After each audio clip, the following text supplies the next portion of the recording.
오늘은 고린도전서 맥잡기 두 번째 시간 5장에서 10장입니다. 고린도 교회는요, 여러 가지 문제가 있었습니다. 교회 내에 싸움이 있었습니다. 또 건친 상간의 문제도 있고요. 법정에 교회를 가지고 법정에 소송하는 일도 있었고요. 또 결혼 문제도 있었고요. 또 우상 제물에 대한 문제, 은사의 문제나 대한 문제, 부활이 있냐 없냐, 또 헌금에 대한 문제, 여러 가지 문제들이 있었는데 이 문제들에 대해서 바울이요 고린도 교회 하나하나 성경적으로 답변하는 것이 고린도 전서다라고 말씀드릴 수 있습니다. 지난 시간에 1장에서 4장까지 먼저 교회 내에 있던 싸움 문제에 대해서 바울이 7가지로 책망을 했죠. 그 첫째는 같은 말을 하고 같은 마음을 가지라는 것입니다. 두 번째는요, 십자가의 도가 오직 하나님의 능력과 지혜이다. 십자가를 바라보라 라고 권면했고요. 세 번째는 너희들이 지금까지 싸우는 것은 어린아이와 같은 믿음 때문이다. 너희들이 영적 어린아이의 신앙이 아니라 청년으로 아비로 자라야 된다라고 당부합니다. 그리고 우리는 늘 주인이 아니라 일꾼이다. 사역자라는 것을 기억하라는 것입니다. 그리고 하나님께서 마지막 날에 반드시 심판하신다. 심판을 기억하라라고 당부했고요. 그리고 우리가 하나님의 성전이다. 우리는 그리스도에 맡은 일꾼이라라고 당부를 했습니다. 아멘. 자, 두 번째 고린도 교회의 문제는 첫째가 싸움의 문제였고요. 두 번째는 건친상간의 문제가 있었습니다. 5, 6장에서는요. 고린도 교회의 윤리 문제를 다루고 있습니다. 자, 1절에 보게 되면 너희 중에 심지어 음행이 있다함을 들으니 아멘. 보통 일반적으로 항구 도시가 성적으로 타락했다라고 얘기하죠. 지금의 멕시코 같은 것도 그렇습니다. 당시 고린도도요, 세계적인 항구 도시로 성적으로 굉장히 문란했습니다. 이 방탕함이 어느 정도까지냐? 아들이 아버지의 남편, 이제 계모가 되겠죠. 계모를 취하는 음행 사건까지 일어날 정도였습니다. 그런데 문제는요, 이 죄에 대해서 고린도 교회가 방관하고 있었다는 겁니다. 성도들은 이 정도는 대수롭지 않게 여기고 그냥 모른 체 하고 있었습니다. 이에 대해서 바울은 2절에서 그 일 행한 자를 너희 중에서 쫓아내지 아니하였느냐. 아멘. 공동체 내에서 발생한 문제에 대해서 고린도 교회가 죄를 징계하지도요, 회개하도록 이끌지도 않았습니다. 무관심하고 방관했다는 것이죠. 공동체 내에서 발생한 문제에 대해서 예수님께서는요, 3단계를 걸쳐서 권고하라라고 가르쳤습니다. 그 첫 번째는 1대1로 만나서 조용히 권고하라는 것입니다. 그래도 안 되면 두 번째는요, 두세 정인을 함께 데리고 와서 회개할 것을 권고시키라는 겁니다.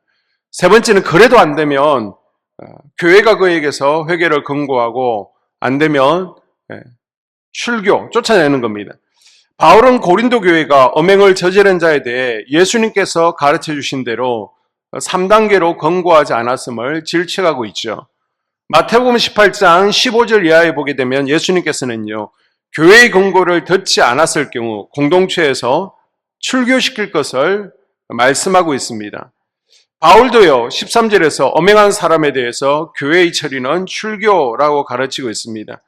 아니, 교회가 사랑이 있는 곳이라고 하면서 어떻게 사람을 내쫓을 수 있는가 질문을 던진다면요, 성경의 답변은 명백하게 쫓아낼 수 있다. 그렇다는 것입니다. 사랑을 내세우는 교회에서 그럴 수 있냐라고 반문한다면 성경은요, 사랑을 유지하고 공동체의 거룩을 유지하기 위해서 마땅히 내어 쫓아야 된다고 답변하고 있습니다. 13절에 밖에 있는 사람들은 하나님이 심판하시려니와 이 악한 사람은 너희 중에서 내쫓으라. 아멘. 개인의 거룩도 중요하지만 공동체 전체의 거룩을 유지하는 것이 더 중요하다는 것입니다. 누룩은 쉽게 번져간다는 것이죠. 자, 세 번째 문제는요, 그리스도인들 간의 법정 소송입니다. 6장에 보게 되면 먼저 11절까지 성도 간의 법정 소송 문제를 다루고 있는데요. 이 성도 간에 서로 싸우는 문제를 교회법으로 교회 내에서 처리하지 않고 세상 법정으로 가지고 간 것에 대해서 바울은 엄하게 책망하고 있습니다. 자, 1절 볼까요? 너희 중에 누가 다른 이와 더불어 다툼이 있는데 구태여 불의한 자들 앞에서 고발하고 성도 앞에서 하지 아니하느냐. 아멘. 여기서 관건이 되는 것은 재판의 종류나 재판의 정확성의 문제가 아니라요. 하나님의 백성들이 불신 세상의 판단을 의뢰한 소송 그 자체에 있습니다. 유대인들은요, 그들 간에 문제가 있습니다. 이웃 간에 문제가 있습니다. 세상 법정에 고소한 일이 거의 없었습니다. 그 동네에서 문제가 생기면 회당이 있습니다. 동네 장로 앞에서 문제를 해결하는 것입니다. 그러니까 유대사회에서 옳은 것이란 법의 정신보다 가족적인 정신에 의해서 결정되어야 되는 문제였습니다. 그리고 유대인이 이방 사람의 법정에 고소하는 일은요, 그들에게 주어진 하나님의 율법을 못 오가는 것이다 생각했습니다. 그런데 헬라, 그리스 사람들은 그렇지 않았죠. 헬라, 그리스 사람들은요, 재판, 법정 소송을 너무나 좋아했습니다. 소송을 제기한다는 것은요, 헬라인들에게는 너무 당연한 생활이었습니다. 그러므로 고린도도 헬라의 도시였기 때문에 별로 다를 바가 없었습니다. 이러한 사람들이 예수를 지금 믿었으니까 옛날 소송하던 재판하던 습관을 버리지는 못한 거예요. 그러니까 몸에 배어 있으니까 자연스럽게 교회 내에서도 문제가 있으면 법정 소송을 했겠죠. 바울은요, 이것을 그리스도인의 생활 태도로 볼 수 없었습니다. 그래서 바울은요, 교회 일로 세상 법정에 서는 것은 하나님의 이름을 못 오가는 것이다 라고 권면했습니다. 그래서 예전에 이런 일이 있었습니다. 이제 총회에서 선거를 했습니다. 총회장을 뽑아야 되는데 선거하면서 한쪽이 당선됐는데 한쪽에서 불복을 하는 겁니다. 그랬더니 한쪽에서 이 선거 무효다라고 소송을 했습니다. 그랬는데 이게 세상 법정이잖아요. 그 판사님께서 목사님들이 또 장로님들이 와 계시니까 교회 문제는 교회에서 해결해야지 왜 세상 법정으로 이런 문제를 가지고 오느냐고, 그것은 아니다, 성경도 모르냐라면서 창피를 줬다는 것입니다. 바울은요, 성도 간의 송사에 대해서 이렇게 권면하죠. 먼저 1절에서 5절 보게 되면 성도 간의 문제는 교회 안에서 조용히 해결하라는 것입니다. 7절 이하에 보게 되면 손해를 감수하더라도 양보하는 것이 좋다. 세상 법적으로는 가지 말라라고 합니다. 성도가 형제를 송사해서 주의 이름을 욕되게 하는 것보다는, 세상 사람들에게 그리스도를 욕먹이는 것보다는 차라리 내가 좀 손해보더라도 양보하라는 것입니다. 그리고 불의한 자가 끝내 불의에서 돌이키지 않으면 하나님 나라를 유업으로 얻지 못한다라고 경고하고 있습니다. 그래서 교회 내에서 불의를 행하는 자는 회개해서 거룩과 의로움을 회복해야 된다라고 권면하고 있습니다. 그 다음 6장 12절부터는요, 이제 엄행에 대해서 또 다루고 있는데, 그리스도의 지체가 된 성도들에게 엄행은 결코 해서는 안 될 일이라고 가르치고 있습니다. 12절 볼까요? 모든 것이 내게 가하나 다 유익한 것이 아니요 모든 것이 내게 가하나 내가 무엇에든지 얽매이지 아니하리라. 아멘. 5장에서는 교회 내에서 엄행을 다루고 있는 것입니다. 건친상간에 관한 것이었죠. 그리고 6장에서는요, 도시 전체의 엄난, 일반적인 엄행죄에 대해서 언급하고 있습니다. 당시 헬라 문화권이 대부분 그랬지만 특히 고린도에는요, 우상 신전에서 일하는 여사제들이 있습니다. 이 사제들이 밤이 되면 남자들을 상대로 매춘을 하는 것이 너무나 보편화되어 있었습니다. 그래서 고린도인처럼 행한다라는 것은 정결하지 못하다라는 뜻을 가지고 있다라고 지난주에 말씀드렸죠. 그런데 문제는요, 고린도인들, 교인들 중에서도 일부가 예전의 습관을 버리지는 못했습니다. 그래서 세상 사람들과 동일하게요, 교회 밖을 나서면 창기와 엄행하는 죄를 벌인 것입니다. 이에 대해서 바울은 고린도 성도들에게 뭐라고 얘기합니까? 18절 이하에 보게 되면 음행을 피하라. 사람이 범하는 죄마다 몸 밖에 있거니와 음행하는 자는 자기 몸에 죄를 범하느니라. 너희 몸은 너희가 하나님께로부터 받은 바 너희 가운데 계신 성령의 전인 줄을 알지 못하느냐. 너희는 너희 자신의 것이 아니라 값으로 산 것이 되었으니 그런즉 너희 몸으로 하나님께 영광 돌리라. 아멘. 자, 18절에 보면요. 우리 그리스도인의 육체는 성령이 거하시는 전이다라고 말씀하고 있습니다. 아멘. 우리는요, 그리스도의 피값으로 지불한 새로운 육체가 되었습니다. 아멘. 그런데 만약 성도가 자신의 몸을 엄행의 도구로 사용한다면 성령께서 거하시는 성전을 더럽힌다는 것입니다. 그래서 우리 몸은 이제는 우리의 것이 아니라 하나님의 소유이며 아멘. 우리 그리스도인들은 하나님께 영광 돌리기 위해 살아가야 되는 존재인 것입니다. 아멘. 날마다 그렇게 살아갈 수 있기를 주님의 이름으로 당부드립니다. 아멘. 자, 7장에서는요.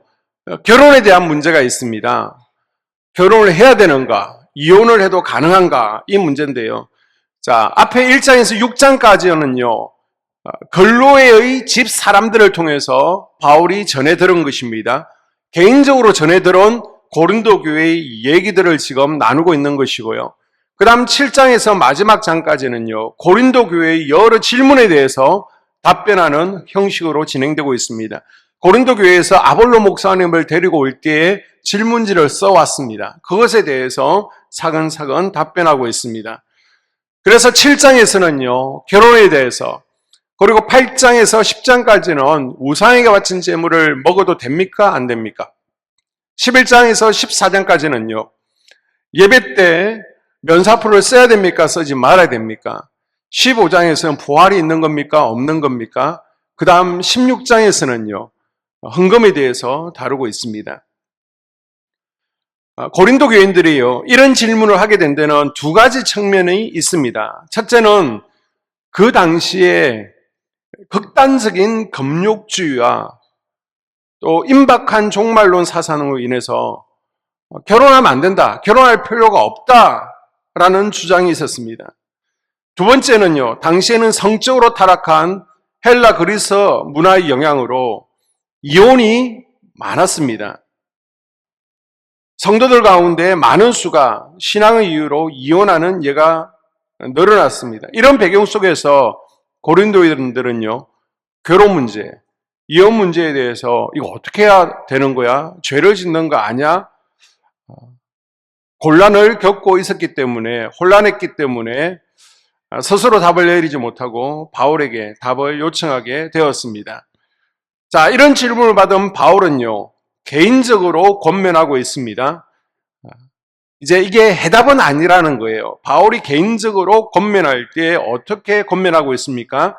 자, 1절과 7절에 보게 되면 모든 사람이 자기를 본받았어요. 독신으로 지내는 것이 좋다는 겁니다. 왜요? 그 당시에는 임박한 종말론이잖아요. 그래서 주님이 곧 오실 것이라고 생각했습니다. 그래서 지금 가정에 자녀에게 에너지를 쏟을 시간이 없고 모든 에너지를 오직 주님께만 쏟아야 된다라고 바울은 생각했습니다. 그래서 1절에 보게 되면요. 남자가 여자를 가까이 아니함이 좋으나 왜 가까이 하지 않는 것이 좋다고요? 자, 32절부터 나옵니다. 너희가 염려 없기를 원하노라. 장가가지 않은 자는 주의 일을 염려하여 어찌하여야 주를 기쁘시게 할까 하되 장가간 자는 세상 일을 염려하여 어찌하여야 아내를 기쁘게 할까 하여 마음이 갈라지며 시집가지 않은 자와 처녀는 주의 일을 염려하여 몸과 영을 다 거룩하게 하려 하되 시집간 자는 세상 일을 염려하여 어찌하여야 남편을 기쁘게 할까 하느니라. 아멘. 자, 건강한 사람에게는요, 성적인 본능이 있죠. 이것을 해결하는 방법이 결혼 제도라는 것입니다. 성은요, 불과 같은 것입니다. 불이 난로 안에 있으면 안전하고 좋은 것입니다. 그러나 밖에 있으면 위험한 것이죠. 온 사방을 다 태워버립니다. 이처럼 결혼도 유익하다는 것입니다. 그러나 주님을 위해서 살 수 있으면 모든 에너지를 주님께 쏟고 살지만은 만약 2절 보십시오. 음행의 용고로 본인이 이 본능을 이기지 못할 것 같으면 결혼을 하라는 것입니다. 자, 그리고 8절 이하에서도 보게 되면요. 내가 결혼하지 아니한 자들과 과부들에게 이르노니 나와 같이 그냥 지내는 것이 좋으니라. 만일 절제할 수 없거든 결혼하라. 정욕이 불같이 타는 것보다 결혼하는 것이 나으니라. 아멘. 자, 이렇게 바울이 얘기하면서 이것은 정답은 아니다. 내가 권고하는 것이다. 그리고 모두 환경이 다르기 때문에 꼭 독신해야만 되는 것은 아니다라고 답을 내리고 있습니다. 자, 두 번째 바울은요, 결혼했다면 상대방에 대한 의무를 지키라고 권면합니다. 3절에서 5절까지인데요. 바울은 정상적인 결혼 생활에 대해서 이렇게 가르칩니다. 4절에 보게 되면요. 아내는 자기 몸을 주장하지 못하고 오직 그 남편이 하며 남편도 그와 같이 자기 몸을 주장하지 못하고 오직 그 아내가 하나니. 아멘. 4절에 주장한다라는 말은요, 어디에 권리를 가진다라는 뜻을 가지고 있습니다. 남편은 아내에게, 아내는 남편에게 권리를 가지고 있습니다. 그래서 내 몸을 내 것이다 주장할 수 없고요. 이제는 한 몸이 되었기 때문에 상대방의 요구를 들어줄 권리가 있다는 것입니다. 내 몸은 누구 거라고요? 내 것이 아니고 배우자의 것이라는 것입니다. 자, 그러나 일정 기간 특별한 목적이 있을 때는 서로 동의하에 각 방을 쓸 수 있지만은 사단으로 하여금 음욕에 대한 유혹의 기회를 주지 않기 위해서 그것도 짧게 정하라라고 말하고 있습니다. 자, 다음 바울은요, 성도끼리 결혼한 자에게는 이혼을 금지할 것을 권면하고 있습니다.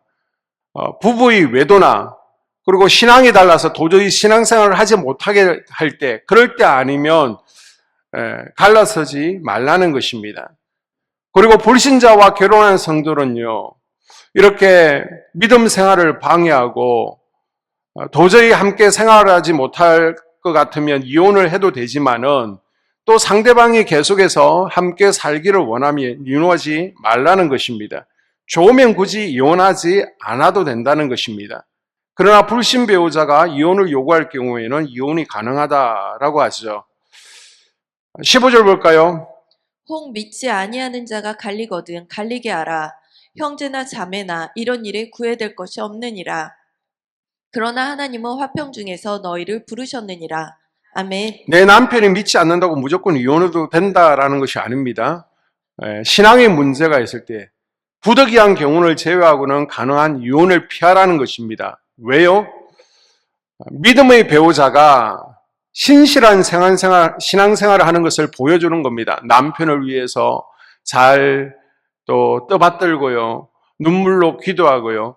그렇게 하다 보면 남편이 후에 마음의 감동을 받아서 주님을 영접하고 구원 얻을 가능성이 있기 때문에 그때를 위해서 이혼을 피하라라고 당부하고 있습니다.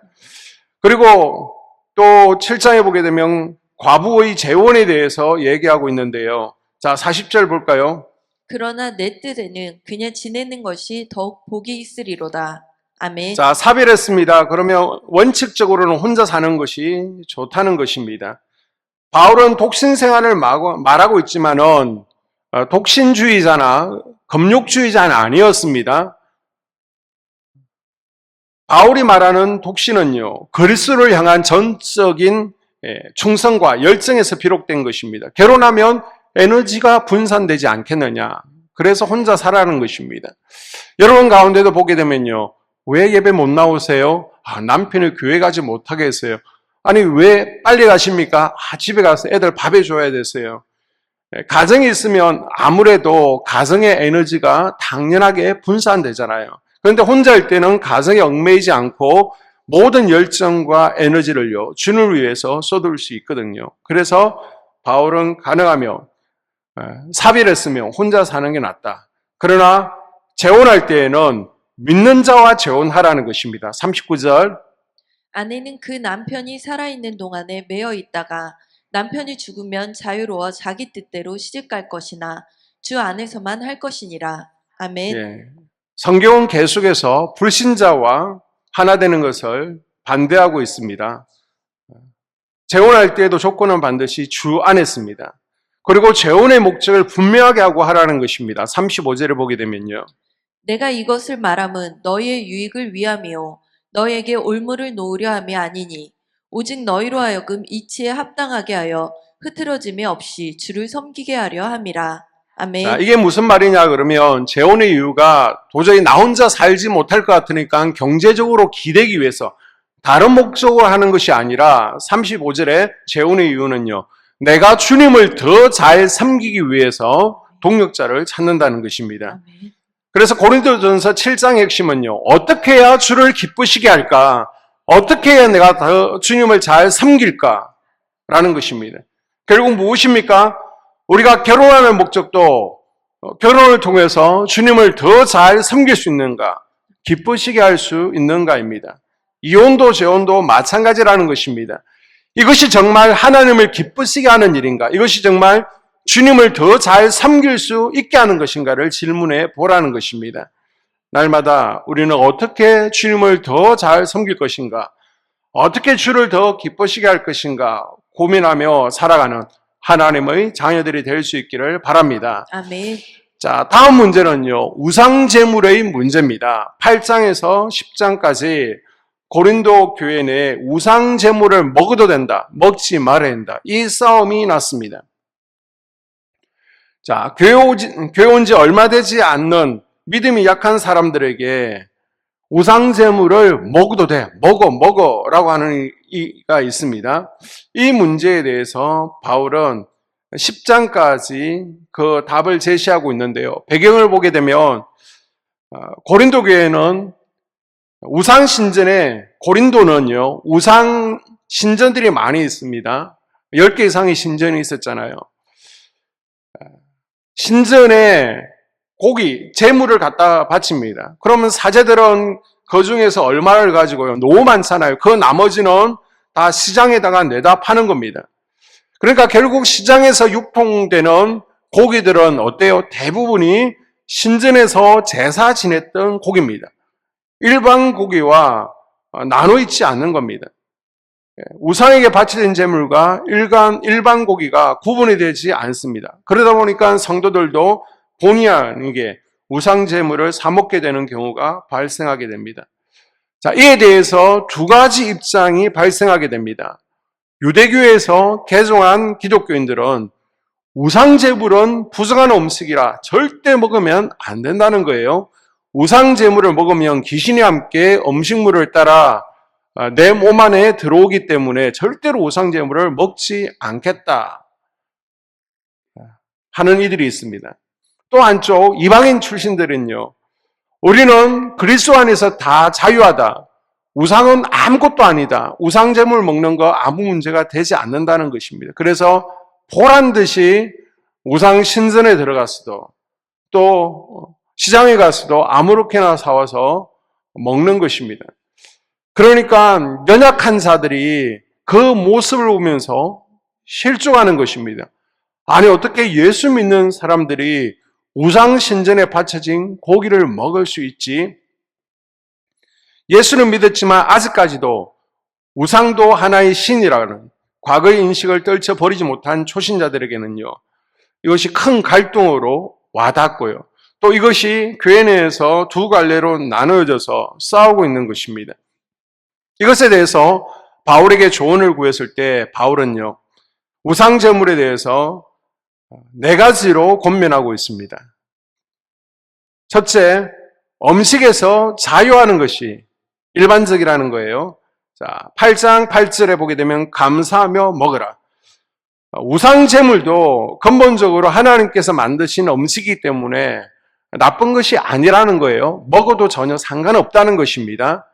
자, 두 번째는요. 연약한 형제에게 그 자유를 강요해서는 안 된다라고 권면합니다. 자, 9절 볼까요? 그런즉 너희의 자유가 믿음이 약한 자들에게 걸려 넘어지게 하는 것이 되지 않도록 조심하라. 아멘. 자, 쉽게 얘기하면요. 우리로 치면 제사밥을 먹어도 되냐, 먹지 말아야 되냐. 절밥을 먹어도 되냐, 먹지 말아야 되나. 결론은 먹어도 된다는 것인데 그런데 이것에 대해서 꺼림직해서 나는 못 먹게 사는데 먹어. 너 믿음 없어? 이건 먹어도 돼. 라고 강요하지 말라는 것입니다. 먹지 못하는 이들에 대해서 사랑으로 배려하라는 것이죠. 참 자유는요. 내가 하고 싶은 대로 다 하는 게 아니라 그게 자유가 아니라 하고 싶은 것도 안 할 수 있는 게 참 자유라는 것입니다. 그리고 바울은요. 세 번째로 연약한 자를 실족하게 한다면 그것은 죄를 짓는 것이다 라고 경고하고 있습니다. 13절에 그러므로 만일 음식이 내 형제를 실족하게 한다면 나는 영원히 고기를 먹지 아니하여 내 형제를 실족하지 않게 하리라. 아멘. 아멘. 내가 제사밥을 먹는 것, 절밥을 먹는 것이 문제가 되지 않습니다. 그런데 이걸 먹음으로 옆에 있는 성도님, 집사님 그걸 보고 아니 권사님은 그걸 먹어요 그러면서 마음에 실족을 했으면 그 순간 그것이 죄가 된다는 것입니다. 그래서 이웃에게 덕이 되지 않는다면 기꺼이 절제하라는 것이죠. 아멘. 아무도 없을 때 혼자 조용히 집에서 드시라는 겁니다. 믿음 약한 형제 자매를 위해서 절제하는 것이 교회의 덕을 세우는데 큰 역할을 할 수 있다는 것입니다. 아멘. 바울은 이렇게 해요. 자신의 자유 포기 선언으로 이 문제의 결론을 짓습니다. 갈라디아서 5장 13절에 보게 되면 형제들아 너희가 자유를 위하여 부르심을 입었으나 그러나 그 자유로 육체의 기회를 삼지 말고 오직 사랑으로 서로 종노릇하라. 아멘. 그러니까 8장에서 10장까지 있는 교회 내에서 우상 제물을 먹어도 되냐 먹지 말아야 되냐 이 싸움은요. 이 문제의 핵심은 우상 제물이 아니라 바로 형제 사랑이 핵심이라는 겁니다. 아멘. 너희들이 지식으로 접근하지 말고 사랑으로 서로 대하라는 것입니다. 아멘. 바울은요, 먹을 권리가 자유가 있지만 신앙이 약한 믿음이 없는 형제들을 위해 먹지 않는 자유를 사용하라는 것입니다. 아멘. 자신은 꺼리낌 없기에 생각 없이 행한 행동으로 인해서 공동체가 다투거나 깨진다면 공동체 안에 약한 사람들이 실족할 수 있으면 하지 않는 것이 사랑이라는 것입니다. 아멘. 바라기는 우리 한수만 공동체 내에도 믿음이 약한 지체들에 대한 배려와 또 형제 사랑이 넘쳐날 수 있기를 주님의 이름으로 축복합니다. 아멘. 기도하겠습니다.